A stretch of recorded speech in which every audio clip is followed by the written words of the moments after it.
Hi, I'm Matt, and I'm going to be giving you a demo of TextQL. Our login page is app.textql.com/login. If you've never logged in before, you'll need to create a workspace. Name it after yourself, your company, or something generic.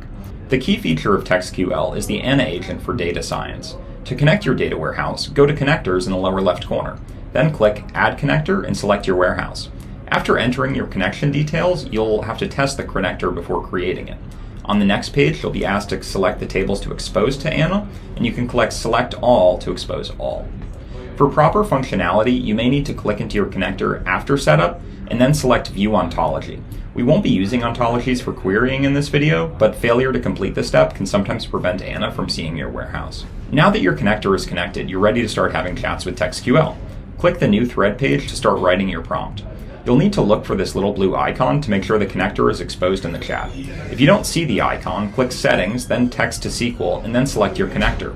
Now you can ask questions. So here I'm querying a warehouse of sample data about a ticket-selling business that sells tickets third-party for events.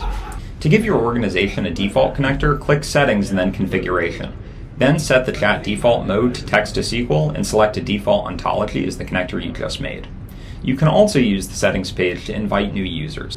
And now your setup is done, and you can start using ANA to provide explanations, generate figures, create downloads, conduct modeling, and more. If you need any help, you can reach us at support.textql.com.